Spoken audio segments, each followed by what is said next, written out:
Bienvenidos una vez más a un día.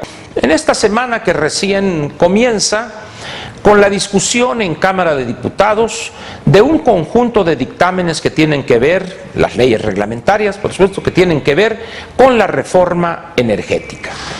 Hoy por la mañana comenzó este circo romano donde se ha visto a un grupo de defensores de la patria que pertenecen a las izquierdas. Los del corral de enfrente son traidores, lacayos del imperio, peleles al servicio de las compañías petroleras, entreguistas, etcétera, etcétera, etcétera. Pero los únicos, repito, patriotas, defensores del pueblo mexicano, poniendo el pecho por delante y con el corazón en la mano, como fue el señor Herrera con sus aguiluchos allá a Brasil. Espero que estos de las izquierdas no acaben como aquellos, pero en fin. Y ellos van a defender el petróleo, la patria, el gas y todo lo que usted guste, habido y por haber. Una de las cosas que yo debo reconocerles a estos compañeros de las izquierdas es la capacidad que tienen para hacer el ridículo.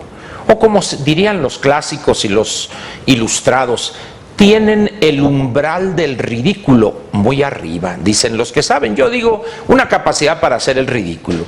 La verdad es que yo no me atrevería a hacer tales ridículos. Y esto sí, la verdad hay que reconocerles.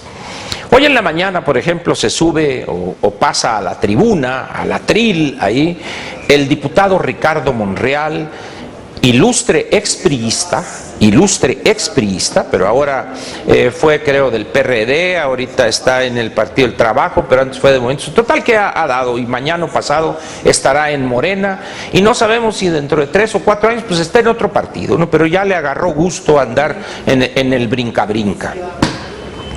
Y se sube y, haciendo horizonte con la mirada y la patria adolorida frente a él, dice: este es un día negro para México.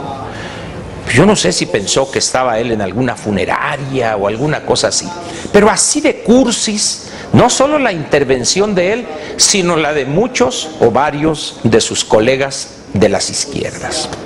Si nosotros pidiéramos que la centésima parte de los vaticinios que hicieron hoy por la mañana en los posicionamientos, pero primero en las mociones suspensivas para que no se discutieran los dictámenes, este país se acaba la semana que entra. Si Dios Todopoderoso le hiciere caso, por ejemplo, al diputado Alonso Raya, con la centésima parte de lo que enunció que nos va a pasar, este país, bueno, no van a quedar ni cenizas. Así de exagerados están. Este país perdió soberanía, entregó el petróleo, el gas, las minas, las tierras. Bueno, yo no sé si van a pasar a las casas a ver qué tienes para entregarle a las compañías petroleras y gaseras.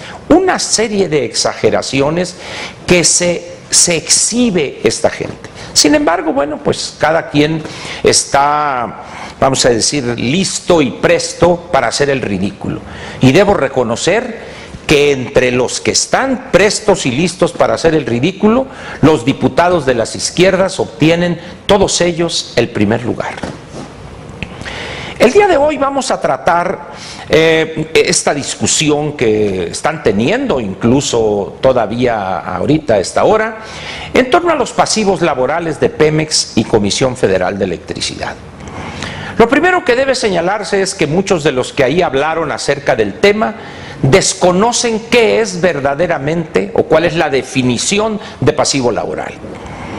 Algunos llegaron a afirmar que los pasivos laborales es algo que vamos a pagar porque se lo robaron los líderes y los funcionarios corruptos de Pemex. Dice uno, a ver, ¿cómo está eso? O sea, ¿dónde aprendió esa definición? ¿En dónde aprendió contabilidad? ¿En las academias Vázquez o en el Instituto Patrulla? La verdad es que no es así. Mire usted. No estoy diciendo que no hayan robado los dirigentes sindicales, o sea, eso es otra cosa. Pero lo que roban son parte de las cuotas o obtienen contratos de las empresas de Pemex y de CFE Pero los pasivos laborales no se los pueden robar porque no es dinero que reciba la empresa. Eso no es cierto. Si bien se cataloga como pasivo porque es una deuda contraída.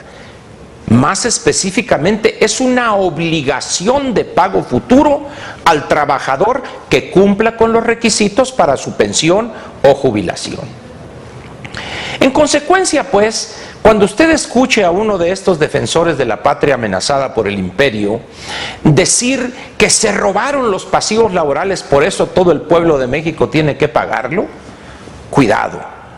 Ese señor o es un mentiroso, es un sinvergüenza, es un hombre falto de honradez, una persona falta de honradez intelectual, o es un ignorante completo. Pero luego hay otros que dicen, cuando nace un niño mexicano trae ya en el pañal un documento donde debe 12,000 pesos. Y dice uno, bueno, ¿y eso qué? Es como si dijera, con eso que debe ahí se habían podido comprar 200 bubulubus. Pues no, es una comparación estúpida eso. Y le voy a dar un ejemplo muy sencillo. Los Estados Unidos, la deuda pública del gobierno de ese país son 15 trillones de dólares, vamos a ponerlo así. Y tiene 350 millones de habitantes. Si usted divide 15 trillones entre esto, le va a dar, como dijo aquel, butidólar le va a dar. Y aquí por 12,000 pesos... Pero al final de cuentas, las cosas no se miden de esa manera. Sin embargo, es efectista esto para los ingenuos que les hacen caso a estas personas. Pero volvamos al caso de los pasivos laborales de Pemex y de CFE. Los pasivos laborales son obligaciones que va adquiriendo la empresa con sus trabajadores para que cuando cumplan con los requisitos para poder pensionarse o son jubilados, sea en el tiempo que les toca o de manera anticipada, la empresa tiene que pagarles hasta que se mueran y luego a la viuda, porque en algunos sistemas de jubilaciones y pensiones, la viuda debe recibir la totalidad de la pensión que recibía el finado, su cónyuge o su compañero, su concubino o un porcentaje. Pero para que eso pueda darse, se constituye lo que se llama fondos de pensiones, con las aportaciones del trabajador y de la empresa, y en algunos casos también como tercero el gobierno federal. Muy bien, pero ¿sabe usted que en el caso de Petróleos Mexicanos los trabajadores no aportan? Todo es de agrapa, no aportan un chingo. Y no solo no se jubilan, no se pueden pensionar a los 65 años, sino a los 55. Entonces imagínese una persona que entró a Petróleos Mexicanos o a CFE o Petróleos Mexicanos a los 55 y entró a los 25 años.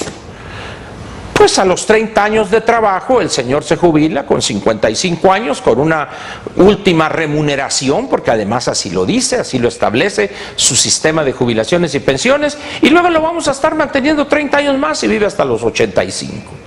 Sí, son sistemas que no tienen viabilidad financiera. Pero ahora le pregunto a usted, ¿quién cree usted que es el que paga o que ha venido pagando desde hace muchos años y lo seguirá haciendo durante muchos o varios decenios los compromisos contraídos como consecuencia de los pasivos laborales? Es el gobierno federal.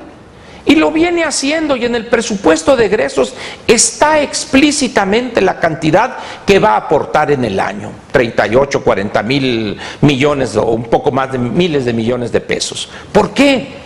Porque el gobierno federal representa a la nación mexicana y es que somos los dueños de Pemex, por lo tanto él es el responsable en última instancia y viene pagando eso. Por eso cuando se dice que va a asumir ese pasivo laboral o una parte, lo que se pretende es quitar de ese cajón del balance de Petróleos Mexicanos y pasar ese monto al cajón de la Secretaría de Hacienda. ¿Para qué? Para que el balance de Pemex luzca mejor, para que el balance de Comisión Federal de Electricidad luzca mejor, porque ahorita, en términos estrictamente de la contabilidad, Petróleos Mexicanos es una empresa quebrada. Entonces, si le quitamos una parte o todo ese pasivo laboral, esos beneficios de los trabajadores, beneficios futuros, automáticamente esta empresa presentaría números mucho más atractivos para una fuente financiera y le podría prestar, hacer préstamos, darle créditos en mejores condiciones de plazo y de tasa de interés. Y lo pondría en una condición de igualdad con las empresas con las cuales va a tener que competir. Ahora bien, cuando alguien utiliza ese tipo de expresiones, es que vamos a pagar todos los mexicanos con nuestros recursos e impuestos lo que se robaron. No, no. Probablemente hayan robado los funcionarios, los empleados, los dirigentes sindicales, posiblemente sí. Pero los pasivos laborales no se los puede robar, en caridad de Dios, pues. No son dineros que haya recibido la empresa. Repito, es una obligación, es un compromiso a futuro y que se ha venido pagando por parte del gobierno federal. Ahora vayamos a un elemento importante, también en relación con esto de los pasivos laborales. El caso de Pemex y CFE no es el único. Hay que agregarle el caso del IMSS, el IMSS patrón, por supuesto, con sus 370,000 trabajadores, una cosa así. El IMSS. Y hay que agregarle lo del ISSSTE, que ya está reconocido como deuda pública cuando se hizo el cambio de la ley, pero además casi 100 sistemas públicos de pensiones en el país, gobiernos estatales, gobiernos municipales, universidades públicas, que tampoco tienen la viabilidad financiera necesaria para afrontar sus compromisos, es decir, sus pasivos laborales. ¿Y por qué no tienen esa sustentabilidad financiera? Porque las reservas que tienen o son muy pequeñas o no existen. En esas condiciones, pues, que no lo engañen a usted con eso de que se robaron los pasivos laborales. Eso es lo primero que vamos a comentar hoy, esta semana, y mañana y pasado, es decir, martes y miércoles, le voy a comentar a usted en torno a este conjunto de dictámenes que se están discutiendo a partir de hoy en Cámara de Diputados, desde dos ópticas diferentes. De eso platicaremos, repito, mañana y el miércoles. Por lo pronto, espero haber sido claro en lo que se refiere a qué son los pasivos laborales, cómo se adquieren por parte de las empresas y cuál es el impacto real y efectivo que tienen en las finanzas públicas, tomando en cuenta que al ser el gobierno federal el que representa a la nación como dueña de Petróleos Mexicanos, ya ha venido cumpliendo en tiempo y forma el pago a los 74,000 trabajadores jubilados y pensionados de Petróleos Mexicanos. Esa es la realidad, y lo demás simplemente son ganas de hacer el ridículo de estos diputados que pertenecen a eso que se llama las izquierdas. Mañana seguimos, por lo tanto, aquí lo espero en Un Día con Ángel en Excelsior TV. Muchas gracias por su atención y muy buenas noches. Te invitamos a seguir cuestionando la información con los siguientes videos.